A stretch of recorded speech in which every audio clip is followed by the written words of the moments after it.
uyu niwe mu profete wemera ko atunze amafaranga kurenza abandi bose ufite inkomoko mu Rwanda. Gusa abatari bakeya higanjemo abanyamakuru iyo bamubashije aho yakuye amafaranga yiwe n'icyo akora muri rusange gituma agira amafaranga menshi abasubiza gutya. Wowe Prophet Joshua uvuga ko ufite miliyari 2 zirenga mu bikorwa mu Rwanda no mu mahanga, miliyoni magana zirenga kuri konti. Wowe ukora iki? Haruboka inzira yawe ya ibintu biri simple. Yego. Umuntu wese urukungurikira uri muri real estate yabyumva. Ngiye nakoze ko barawushe bakora real estate. Nshobora kugura ikibanza cya miliyoni 100 ngayigurisha kuri miliyoni 300.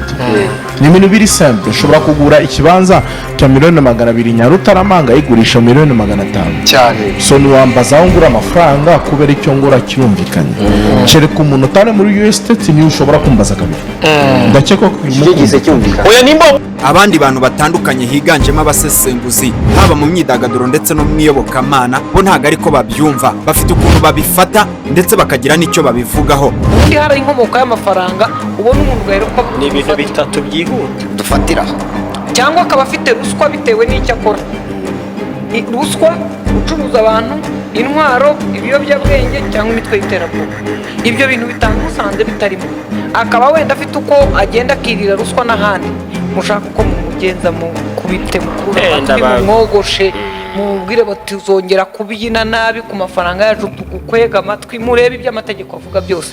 Uyu mugabo Prophet Joshua aherutse kuvugisha abantu batari bakeya ubwo yafataga video akayishyira kuri social media ziwe avuga yuko umuntu wese uri bufate video amutaka akamuvuga ndetse akanavuga yuko ari umukire ari bumuhindurira ubuzima ahita amuhereza konte ziwe akoresha iyo ariyo yose ari bumwoherereza amafaranga ndetse yamuhindurira ubuzima. Ese koko nkuko babivuga mu buryo bwa spirituel hari ikintu kibyihishe inyuma, umugambi mubishe uyu mugabo yabagambiriye wundi abantu batazi? Reka nikomereze, ibi byose uraza kubisobanukirwa. Ushobora kuba warumvisha aya mazina ategeka yuko bayamwita kubera ko ntago yabasabaga, yavugaga yuko ubikora nawe ari bumuhereza amafaranga. Harimo ATM machine, mobile money, road limit n'andi mazina yose yo kumuramya. Oya sorry nako amazina yo kumutaka kugira ngo aguhindurire ubuzima. Ese ubundi uyu Joshua ni muntu ki wategetse ko bamuvuga cyane ku mbuga nkoranyambaga yibanda ku ba content creator cyangwa se abakurikirwa n'abantu benshi? Ni muntu ki? Ese koko ni umuhanuzi nkuko nawe abyiyita cyangwa se koko afite amafaranga? Ndakubwiza ukuri wowe nkurikiranye nonaha. Ahangaha harimo amabanga menshi ngiye kukubwira agiye gukurikira nyuma y'ibyo mwabonye. None se reka nibaza umugani w'abandi bose, yaba arimo kugurisha ubuzima bw'abantu cyangwa se arimo gutwara inyenyeri z'abantu? Nguhaye ikaze muri iyi documentary y'umwihariko twabateguriye aho tugiye kubahishurira byinshi byihishe inyuma y'ibi ngibi mumaze imisi mubona dukoresheje imbaraga z'umwuka wera ndetse n'isesengura rusange. Nge wumva ndi Prophet Alex, iyi ni Team of God TV.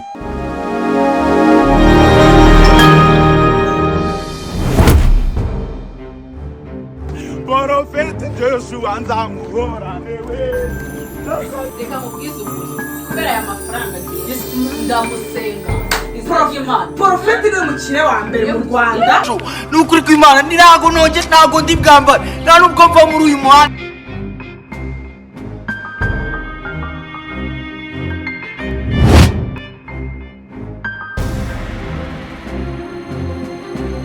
Muri isi y'umubiri burya buri kintu cyose ubona cyangwa se wumva mu isi y'umwuka kiravuga. Nongere mbisubiremo, ndimo ndaganira n'abanyamwuka bari kubyumva neza. Buri kintu cyose ubona hano muri iyi si buryo kigeze mu isi y'umwuka kiravuga. Niyo yaba ari ifoto icyo ari cyo cyose kiravuga kandi kiba gifite ibisobanuro. Niyo mpamvu ngusaba gusoza iyi video kubera ko ugiye kumenyamo byinshi byihishemo utaruzi kandi ugomba kwitondera mu buzima bwawe bwa buri munsi. Nyemerera dutangire dusoma mu gitabo cy'Efeso igice cyaho cya 5 umurongo wa 13. Haranditse ngo ariko byose iyo bitangajwe n'umucyo nabyo ubwabyo bihinduka umucyo kuko ikimurikiwe n'umucyo nacyo gihinduka umucyo. Ku murongo wa 14 nicyo gituma bivugwa ngo usinziriye we kanguka uzuke, Kristo abonye uko akumurikira.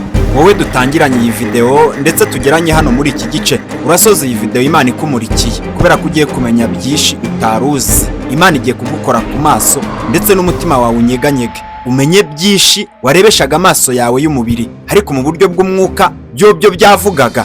Reka dukomeze tumena amabanga ya Satani. Prophet Joshua amazina ye bwite yiswe n'ababyeyi yitwa Herad Sef Joshua yavukiye muri Gutanga muri Repubulika Iharanira Demokarasi ya Kongo. Mu mbwirwaruhame yiwe aganira n'itangazamakuru akunze kuvuga yuko atigeze avukira mu muryango ukize nk'uko bamwe babitekereza. Ibi akenshi abivuga ashaka kugaragaza ko imitungo afite cyangwa se amafaranga afite atigeze abihabwa n'ababyeyi be.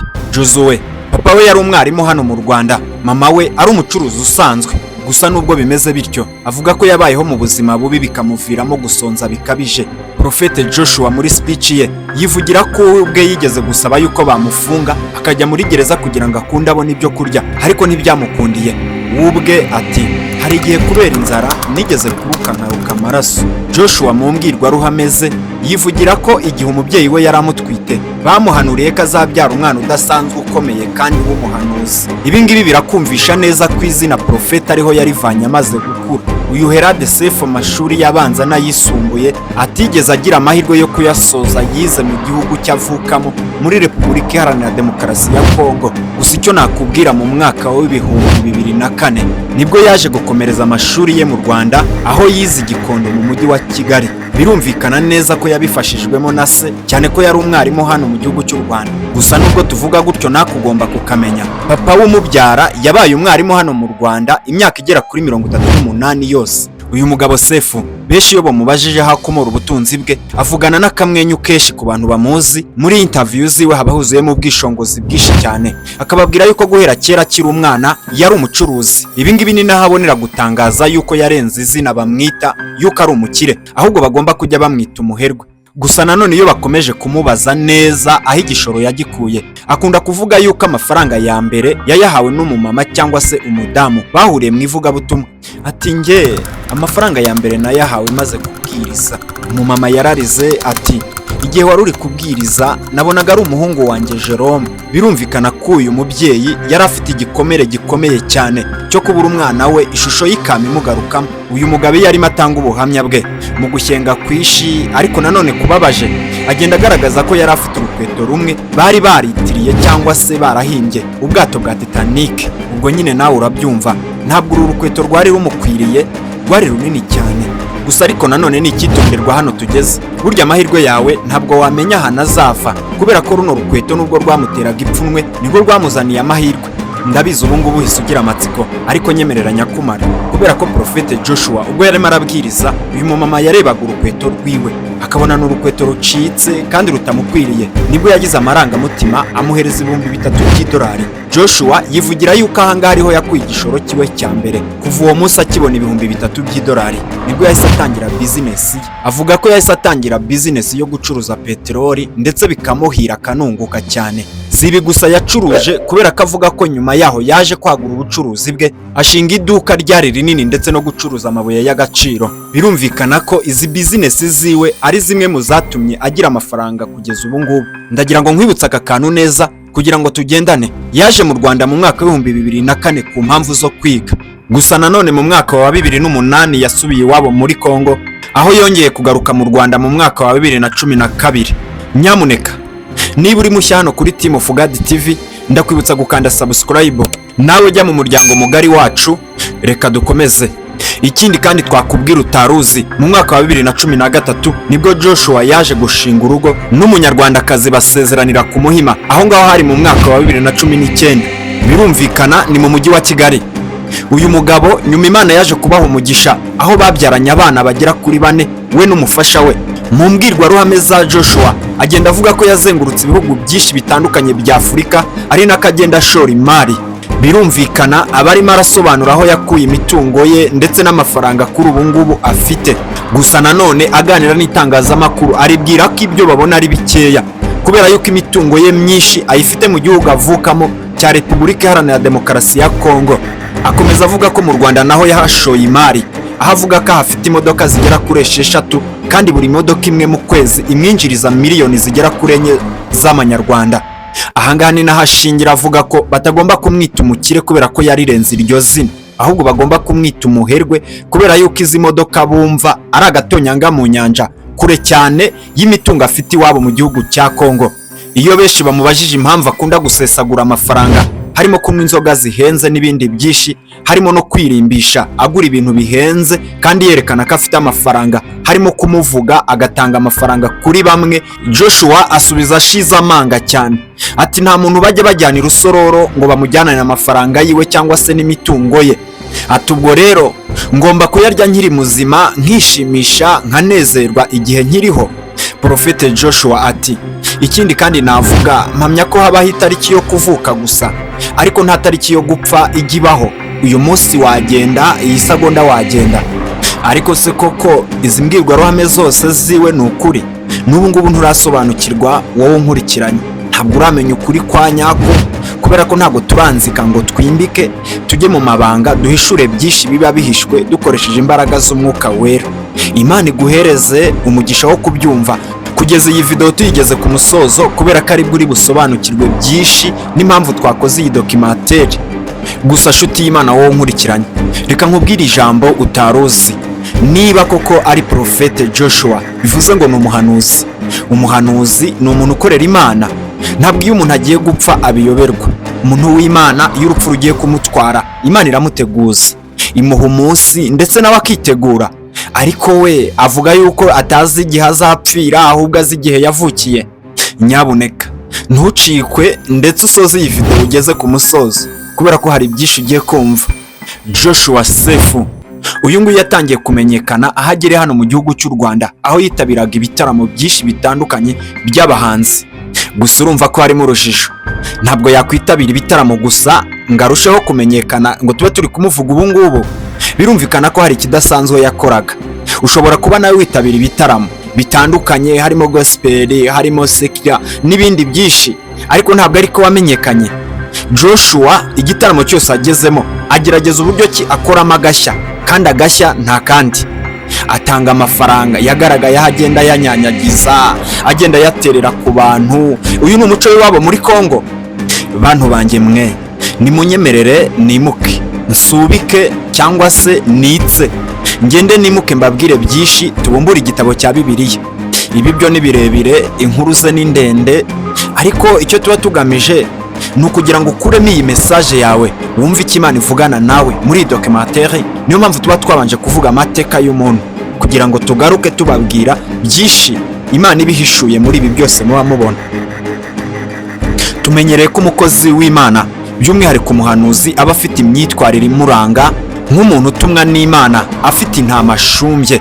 Gusa uyu mugabo we siko bimeze, nta nubwo abikozwa. Ibi ngibi ni nabyo bitera abantu benshi kumwibazaho cyane.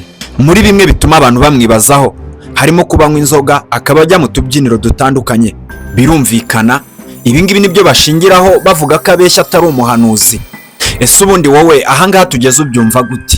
Kuri iyi ngingo uyumva gute? Reka tuganire muri comment. Uratwandikira uko ubyumva, ngenda kubwira ukuri kose ngo ushire hanze. Wowe ubwawe nk'umuntu mukuru, nk'umunyamwuka uri kubyumva, uraza kudusangiza uko ubyumva nuko wabibonye muri comment. Ahangaha tugeze ngiye kuguhishurira byinshi Satani ari gukoresha atwara ubwenge bw'abantu, cyangwa se atwara inyenyeri z'abantu, ariko yifashishije amafaranga n'ubutunzi n'icyubahiro no kwamamara. Nyemerera dusome ubutumwa bwiza uko bwanditswe na Matayo, igice cyaho cya 24, umurongo wa 23 tugeze ku murongo wa 25. Haranditse ngo icyo gihe umuntu nababwira ati dore Kristo ari hano, n'undi utari hano ntimuzabyemere, kuko abiyita Kristo n'abahanuzi b'ibinyoma bazaduka bakora ibimenyetso bikomeye n'ibitangaza, kugira ngo babone uko bayobya n'intore niba bishoboka. Dore mbibabwiye bitaraba. Reka nkwibutsa aka kantu utaribagirwa. Yabwiye aba content creator bose bo mu Rwanda, cyane cyane abakurikirwa n'abantu benshi, kashoye miliyoni zigera kuri 20 zo kubaha kuri buri muntu wese uzamuramya, oya nako umuntu wese uzamushimagiza akamuvuga, kazagenda amuhindurira ubuzima. Nawe warabibonye cyangwa se uracyanabibona, benshi barabikoze.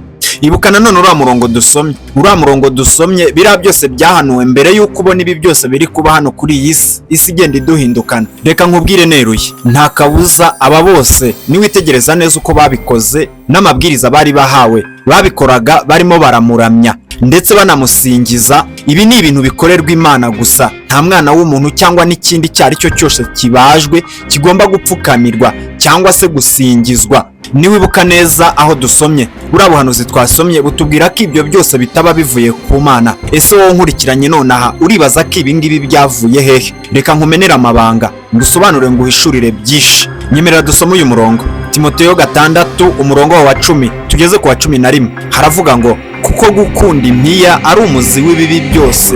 Hariho abantu bamwe bazirarikiye barayoba, bava mu byo kwizera, bihandisha imibabaro myinshi. Ariko wowe muntu w'Imana ujye uhunga ibyo, ahubwo ukurikize gukiranuka, kubaha Imana, kwizera, urukundo, kwihangana n'ubugwaneza. Nshuti y'Imana, ntabwo muri kureba yuko ikinyejana turimo ari icyo kugira ngo Satani akore ibintu by'ibitangaza, gutuza abantu heza, kubereka yuko bagomba kubaho bishimye banezerewe? Nyamara ijambo ry'Imana mwaribagiwe ko ryatubwiye ko turi mu isi, kandi igihe turi mu isi dufashe igihe mu ntambara. Nta kabuza ibi ngibi byo gushaka kubaho neza ubuzima bwiza, cyane cyane mu rubyiruko, nibyo biri gutuma Satani abasha kubiba inyenyeri zabo cyangwa se destiny yabo, bakabasha kuzabaho baragurishije imigisha yabo mu buzima bwabo bwose. Ndakubwiza ukuri, ibi ngibi ni ibyanditswe birimo birasohora. Ibi ngibi ni ibyahanuwe mu myaka 90. Ati Kristo nukunguka ari gukora. Abantu muri maso murebe neza muraza kubibona. Gusa igitangaje nuko benshi mubizera muzi neza yuko Antikristo niyo bamuvuze ukumva izina ryiwe ubasha gutitira, wumva ari ikintu kizaza kigatitiza isi, agahemukira abantu bose bizera Imana, agakubita abantu akabica. Oya rwose, ntabwo ari ukunguka azabigenza. Antikristo azaza asubiza iby'amarari yanyu, benshi babashe kumupfukamira no kumuramya, abatsinze igitego cyiwe, kandi byaratangiye. Ibi ngibi nibyo muri kubona. Niyo mpamvu isi iri gushyiraho uburyo bwiza kandi bworoshye bwo kuba wakominikana n'umuntu aho aherereye hose, mu gihe icyo ari cyo cyose, mu isaha iyo ari yo yose, isi yose umuntu akaba yigize umudugudu. Ngaho reka nawe ubyiyumvire. Benshi higanjemo urubyiruko bamaze kugurisha destiny zabo batabizi. Ubundi buriya ukivuka uvukana umugisha, mu kiganza cyawe uvuka inyenyeri yawe yaka. Hari abantu baba bariyanduje hano kuri iyi si kubera kugenda ahantu henshi hatandukanye, ariko bo bakagurisha ubutunzi bwabo burimo imbere, bagatanga ibitambo ku buzima bwabo. Nyamara kugira ngo agarure ubwo buzima, kubera ko hari icyo bimusaba kugira ngo abeho, cya kiri kibimusabe yamaze kugira amafaranga, akenera nawe ibitambo kugira ngo abeho yorohewe. Niyo mpamvu areba abagifite ubuzima buzira umuze, cyane cyane urubyiruko, kugira ngo abashe kuruyobya, arwemerere byinshi kubera ko baba bashaka gukira mu buryo bworoshye, nyamara ntabwo bazi ko ubutunzi buri muri bo. Ntunyumvishije hano. Reka nkubwire ikintu utaruzi. Umuntu wavutse kera akorera amafaranga ye cyane ukuze. Hari ibitambo aba yaratambye byinshi mu buzima bwiwe bwa buri munsi. Nyamara burya umuntu ukiri mutoya aba afite inyenyeri yiwe yaka. Ndi kugusobanura uburyo bwa spirituel. Abanyamwuka bo baranyumva. Burya uri umunyamugisha warawuvukanye. Kuba ahubwo udafite nk'iby'abandi bafite, kuba utaragera ku rwego wifuza, ni ukubera isaha itaragera. Ariko nyamara inyenyeri yawe iraka. Nyamuneka, n'ubu ngubu ntabwo uranyumva.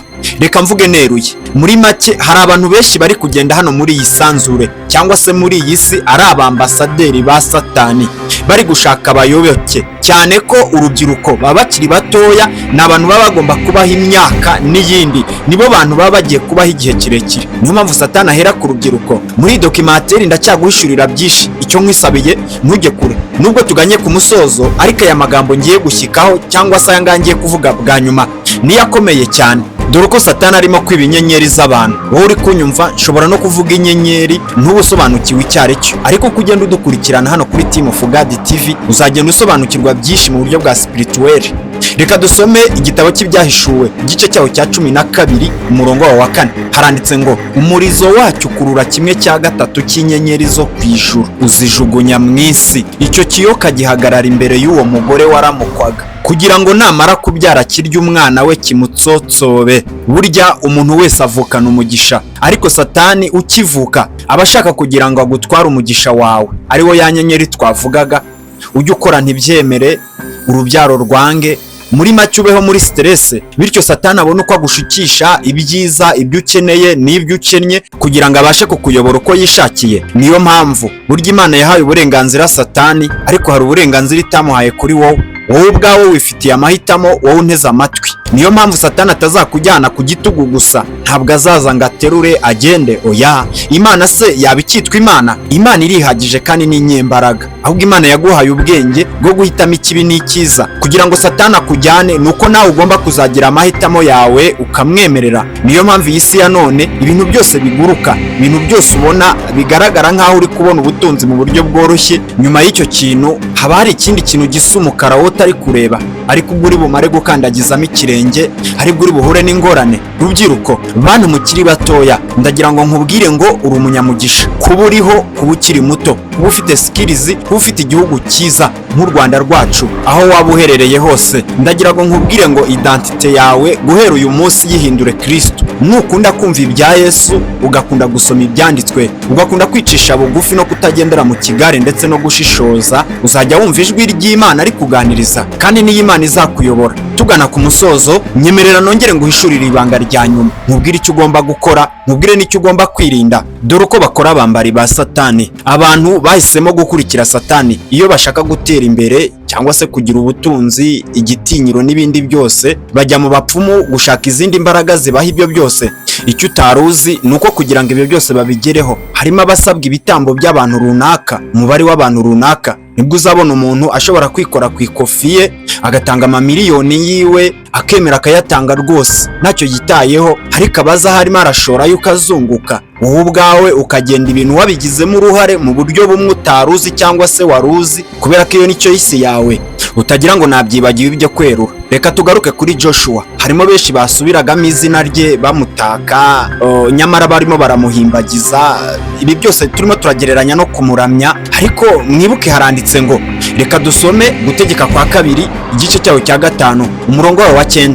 Ntukabyikubita imbere, ntukabikorere kuko Uwiteka Imana yawe ndi Imana ifuha. Mpora abana gukiranirwa kwa base, nkageza kubuzukuruza n'ubuvivi bw'abanyanga. Ibi bivuze iki? Iyo wemeye kuramya umuntu cyangwa se ikintu icyo ari cyo cyose, icyo waba ugamije icyo ari cyo cyose, burya uba umuhaye uburenganzira ku buzima bwawe, utanze credential cyangwa se utanze password ku mibereho yawe ya buri munsi. Ni nko kuvuga ngo mwami, mutware ndakwihaye, ngwino wese ukuremo icyo ushaka, unkoreshe icyo ushaka. Birumvikana Satani nawe nk'inkwakuzi ahita kwinjirira akagutwara ya destiny cyangwa se wa mugisha wawe wavukanye. Hega nubwo sitaragoringa, wowe urimo uranyumva, umunsi wo gutabarwa wawe urahari, umunsi wo guhabwa, umunsi wawe urahari nk'uko wagize umunsi wo kuvuka. Uyu munsi bimeze nabi, ariko ejo bizagenda neza. Niyo mpamvu utagomba kugurisha ubuzima bwawe ahariho hose, cyangwa se ngo upfukamire ikindi kintu icyo ari cyo cyose kikugireho access. Ndimo ndasoza, dore icyo tugomba gukora nk'abantu bose tugambiriye kubaho neza kandi mu mudendezo no mu munezero, twigenga ndetse twiyobora muri ibi bihisi irimo guhinduka. Gusa ngira ubwoba, abantu benshi baterwa n'ubwoba nuko babona isi igenda ihinduka, akagira ubwoba bwa Antikristo. Ese koko niba wubaha Uwiteka Imana yawe, niba Kristo ari ku buzima bwawe ndetse nawe ukaba umwizera, data se urabona yareka umwana we akagenda? Imana izakurwanirira. Reka tugane ku musozo neye kugomeza kurondogora. Niyo mpamvu tugiye gusoma mu gitabo cy'umuhanuzi Daniyeli igice cyawo cya 3 umurongo wa 16 tugeze ku wa 18. Haranditswe ngo, Saduraka na Meshake na Abedenego basubiza umwami bati, Nebukadinezari, nta mpamvu ituma tugusubiza iryo jambo. Niba ari byo, Imana yacu dukorera ibasha kudukiza mu itanura ry'umuriro ugurumana, kandi izadukiza ukuboko kwawe nyagasani. Ahangaha rwose birisobanuye. Shaduraka na Meshake na Abedenego banze kuramya cyangwa kunamira ibigirwamana bya Nebukadinezari umwami. Nukomeza gusoma neza muri iki gice, uraza gusanga umwami yarategetse ko Shaduraka na Meshake babajyana mu itanura ry'umuriro kandi ryakaga cyane. Aba bagabo ntago bigeze bagira ubwoba ngo bateshuke guhamya Kristo. Gusa Imana yarabatabaye, yabanye nabo, bagiyemo ari abagabo 3. Imbere hagaragaramo undi mugabo w'igihangange, uwo nta wundi yari Kristo. Nawe nubwo Yesu utamubona mu bintu byose urimo, nubwo ushobora kwibaza ejo hazaza hawe, Kristo muri kumwe azagukiza ibibazo byose waba urimo. Ntuzamanikira amaboko Satani. Icyo usabwa gusa ni ukuva mu byaha. ukareka gukiranirwa ubundi ugakiranuka, Imana ikabasha kukurwanirira, kubera ko ntabwo waje ku isi nk'impanuka, waje ku isi kubera yuko Imana yari igufiteho umugambi, ariko ntube igikoresho cy'umuntu uwo ari we wese cyangwa se cy'abantu abo ari bo bose. Gutegeka kwa 2:28 umurongo wa 12 haranditse ngo Uwiteka azagukingurira ijuru, ububiko bwe bwiza ngo ajya avubira imvura mu bihe byayo, aho umugisha imirimo ikuva mu maboko yose, uzaguriza amahanga menshi maze ntuzayaguzaho.